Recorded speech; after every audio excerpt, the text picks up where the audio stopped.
کہ جی یہ 8 نام ہیں، یہ وانٹڈ ہیں، تو ان کو اپیل کریں کہ ہمارے حوالے کر دیں. میں نے ان سے سوال پوچھا کہ جو آپ کے حوالے لوگ ہیں، آپ کو پتہ ہے کیا برتاؤ کیا جا رہا ہے؟ میاں محمود رشید 75 سال اس کی عمر ہے. آج اس نے عدالت میں آ کے کہا کہ میرے اوپر تشدد کیا گیا، نامعلوم افراد نے مجھے نیچے بیسمنٹ میں لے جا کے تشدد کیا. تو یہ کون سی پولیٹیکل ورکرز کے اوپر آج تک ایسے ہوا ہے؟ جی ناظرین، یہ بھی آپ نے بیان سن لیا کہ کیا کہہ رہے تھے عمران خان صاحب. عمران خان صاحب نے پریس کانفرنس کرتے ہوئے یہ کہا کہ ہم نے کبھی بھی اس طرح ہماری جو تحریک انصاف کے لوگ ہیں یہ کبھی بھی جو سرکاری تنصیبات پر حملہ نہیں کرتے، اور انہوں نے اپنے یہ اعتراف کیا کہ ہم بالکل یہ کام نہیں کرتے. پر انہوں نے یہ بھی کہا کہ جن لوگوں نے یہ کروایا، جو لوگ اس کے پیچھے جو لوگوں کو اکسا رہے تھے، یہ ان کو پکڑنا چاہیے، ان سے تفتیش کرنی چاہیے. تو انہوں نے بہت تحریک انصاف کی طرف سے تو خان صاحب کی طرف سے کبھی بھی ایسا نہیں آیا. جو بھی حملے کیے گئے نہایت افسوسناک ہے. ہمارے اپنے ادارے ہیں، یہ اپنی املاک ہیں، اپنا ملک ہے، یہ کسی بھی طریقے سے اس کو ہم تسلیم نہیں کر سکتے. ٹھیک ہے، یہ نہایت ہی غلط ہے، اور جنہوں نے کیا ان کو قرار واقعی سزا ملنی چاہیے. مگر خان صاحب کا ایک جو ان کا جو الزام ہے، وہ الزام یہ ہے کہ اب دیکھیں جو لوگ اکسا رہے ہیں ان کو اکسا کے پھر خود بھاگ جاتے ہیں. یہ لوگ یہ کہتے ہیں پلانڈ طریقے سے کیا گیا، اور پلانڈ طریقے پر کرنے کے بعد اب جن لوگوں کی گرفتاری شروع کی ہیں، گرفتاریوں کا یہ سلسلہ کہ 7,500 لوگوں کو گرفتار کر لیا گیا. تحریک انصاف کی ساری لیڈرشپ کو گرفتار کر لیا گیا. میڈیا کے بہت سارے لوگ ان کو گرفتار کر لیا گیا ہے، اور انم جو ہے شیخ اس کو گرفتار کیا گیا ہے. پھر عمران ریاض خان کے ساتھ آپ کو 10 دن سے وہ لاپتہ ہے.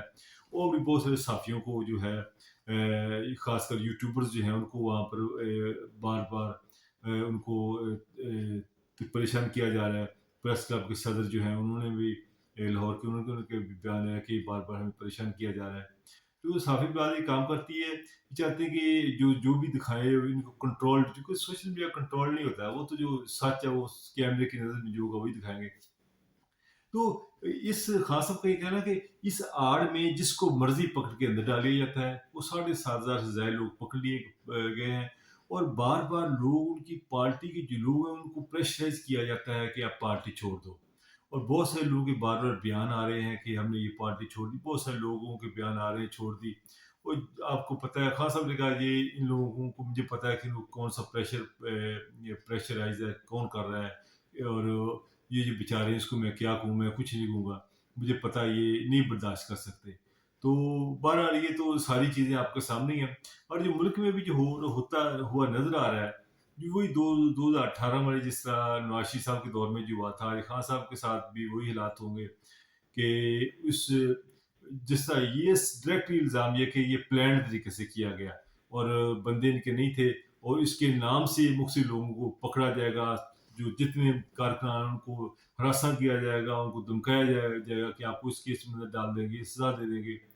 فوجی عدالتوں کے والے سے کوشش کی جائے گی. اب دو چیزیں ہو سکتی ہیں، تو خان صاحب کو نظر بند کر دیں یا خان صاحب کو نااہل کر دیں. اب جو بھی کوشش کریں کہ خان صاحب کو جو ہے نا وہ جو ہے الیکشن نہ لڑ سکیں، اور پورا موقع دیا جائے جو ہے اس کو پی ڈی ایم کو. اب صورتحال یہ کہ اگر خان صاحب کو بالکل آپ آؤٹ سائڈ کر دیتے ہیں اور یہ سب لوگ آگے آ جاتے ہیں، اس قسم کی جو حکومتیں عوام کی سپورٹ کے بغیر آتی ہیں، ان ایسی حکومتوں کو عوام کی سپورٹ حاصل نہیں ہوتی. اور اس قسم کی جو حکومتیں ہیں وہ جو تگڑے فیصلے نہیں کر پاتی کیونکہ ان کو عوام کی جو ہے نا سپورٹ حاصل نہیں ہوتی. تو ایسی حکومتیں زیادہ دیر چل نہیں پاتی. اور آپ کو پتہ ہے کہ مسلم نواز اور جو ہے طریقے ان کا پیپلز پارٹی، ان کی آپس میں ہمیشہ اختلافات رہے، اور کس طرح ایک دوسرے کے گلا پھاڑ دوں گا، گھسیٹوں گا، اور ان کی طرف سے کیا کیا کچھ کہتے رہیں. ایک دوسرے کے ازلی دشمن ہیں. جب یہ ان کی پھر ابھی تو خان صاحب کا ان کا خوف ہے نا، خان صاحب آ جائیں گے تو کیا کریں گے ان کے ساتھ.